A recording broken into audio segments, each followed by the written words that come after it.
last 3, ano eh, parang pang-national record. So siguro doon pa sa local natin. Okay, finish na. Okay, may kontrolado. I would like to suggest that copies of this proposed code ordinance be furnished to all the members of the board for proper review. For proper review muna. Review para sa next board meeting natin. Na-decide na natin kung ano. Okay, any second? Okay, any objection? Okay, the motion of Dr. Labi is hereby approved. Okay, the report of Comelec. We already have formulated guidelines, pero we cannot make mistake. Most like so the same with the suggestion for Dr. Darita, probably we would also furnish each member a copy for review. Next meeting. Next meeting, December. For legal affairs, Dr. Rosales is in the facility right now. Ways and Means, Dr. Yamballa is absent. Membership and credential, Marlene, but I think she will be represented by Inas. Actually, Dr. Ang napag-usapan ni Marlene, yung tungkol sa lieutenant credential, ito po ng by each department. Then, sila sa member, then saka papasabi, kasi hindi naman namin ma-release ko yung environment. Kaya papasa bawat department. Kasi, nagwan-wan nga kasi kami ni Marlene regarding this membership committee dahil ito dapat ang pinakamalaking committee. Ito yung mag-i-screen na ng mga bago nating sasali sa atin. And sabi ko, parang walang muna yan. Dapat may screening committee bawat sila they will be screened by their own peers. Yung ba mga members na ng national, would they automatically qualify as members of the local provided they pay the membership in the annual dues? Yes, I think so. Kasi national. Para rin yung ano eh, sa mga... Hindi, tsaka kaya nga tayo papadala ng letter, di ba? Invite them. As long as they pay. Hindi. Kaya nga nilagyan ko ng criteria eh. As long as they are members in good standing as far as payment of dues, membership. Kaya lang, wala tayo, paano natin makakwalify yun kung wala tayong kopya sa nanggaling sa national, kung sino yung mga members na natin nililiquid. Meron na tayo. Nasaan yun? Uy, wala ako. I think we have the list, ano? Only. The list. Dapat i-publish yung mga members ng credentials. So, para can we ask the credential na lang na hingin kay sa ating temporary secretariat? Okay, only. Ipapapropose natin doon. Bakit? Ba't di natin propose? I-furnish na lang. Kasi lahat na Next time. Ito-delegate ko na kayo. Ayaw ko lang treasure natin. Kasi but siguro mas maganda, no? Mas maganda kahit pa yung member na ng national, dapat mag-a-apply pa rin sila sa credentials committee. Diba? Anong tingin nyo? Kahit member sila ng national, hindi pa sila member ng local. Pag gusto nila mag-member ng local, they have to apply and their application will pass to the credentials committee. Para kapitan kung member ng good standing. Member of good standing. Oo, kung member ng good standing, walang problema. Kasi hindi na natin marireject yun eh. Member ng national eh. Pero kung hindi siya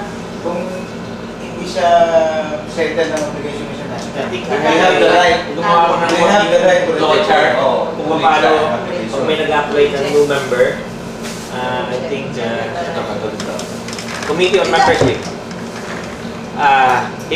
he or she will process the application of new members, create procedures in processing new members such as letter of intent sa application form, get biodata, processing fee, and then after that, ipapasa niya ito sa application to corresponding specialty board. Kunwari, as surgeon, meron tayong 5 panel o 3 panel na mag-screen kung ito ay pwede mag-practice ng kanyang specialty dito. And then pag na-approve, membership fee, initial annual dues, prepare for briefing, make kit, orientation kit, mga ganon, and then oath-taking, and local, national oath-taking. Pag na-disapprove, give a letter of dispensa dahil hindi sila na-approve. Something like this. Marlene, you can make use of this.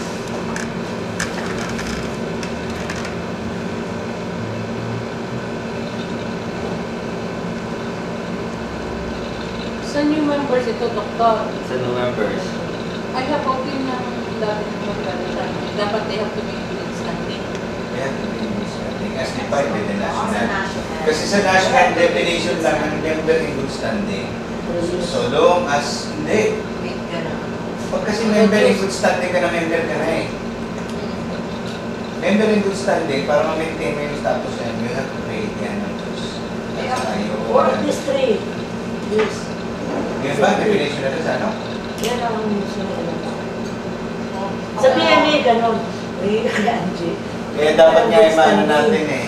Kung ano pa rin yung proseso doon, para hindi magkaroon ng direct conflict. Baka mamaya sa kanila, okay lang na 3 taon hindi ka na nagbabayad. Kung ano yung policy nila regarding the how do they define members in good standing? Dapat malaman din natin. Katulad ko, hindi ako magbabayad. Tagal ko lang hindi bayad. Kukuha sila ng certificate sa national. I think, kasi nga, sabi ko, Tapos, tayo gumagawa ng rules sa ngayon because we are going Hindi ganito wala. Tama yung suggestion ni Dr. Robin Casino. Yung members ng national na gusto mag-member dito, i-require natin kumuha ng clearance galing sa national.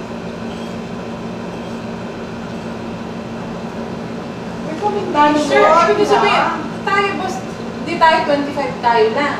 Ito ba yung pinadala nyo na sa national? Tayo 25 na. Oo. How about yung remaining doktor? Hindi sila. Hindi pa sila member ng local. tayo nga yung magsa-certify their member of good standing. Hindi paano natin masa-certify yung kung hindi nga natin alam mo ng obligation nila sa national. Kaya nga I'm suggesting. Hindi, in coordination with them. Kasi nga, ito Kaya nga, I'm suggesting. members of good standing criteria, 70% of attendance corresponding board and committee meeting. Yun Should ay sa attend atin. to scientific meetings, to fellowship activities. Sa local yan. Diba? Ang sinasabi. Should pay local and national annual dues. So, ito yung a matter of coordination na lang, office procedure. Hindi kaya nga I'm suggesting that for those, kasi mag-a-apply din eh. Kinakailangan sila mag-apply, member na ng national na hindi member na doon. They have to file the application to the Provincials Committee. At isa sa requirement lang siguro kinakailangan, except for the payment of the dues sa local, kinakailangan clearance galing doon sa national para malaman nila kung anong status nila doon. Diba? So, ang Suggestion ko, kailangan hindi lang po yung mga member na hindi. Lahat tayo magsusubmit ng ating mga credentials. Yung mga, yung para maganda ang ng everyone of us. Para may copy 201 file tayo. Oo. Hindi na File na. Ba't kinukuha na natin yun? Sa sekretariat natin eh. Meron na tayong clearance. Certificate lang eh, yung mga by data, lahat yun. Is May data. separating. Ayun, data lang, yun lang. Hindi naman na pwede. Ang problema natin, wala pa tayong secretariat kasi that is the reason kung bakit bitin yung activity. Sa uli na lang siguro. However, may proposal ako on how we do that. But later on, sasabihin. Okay, tapos na ba yung credential? May concern pa kayo? Yan po.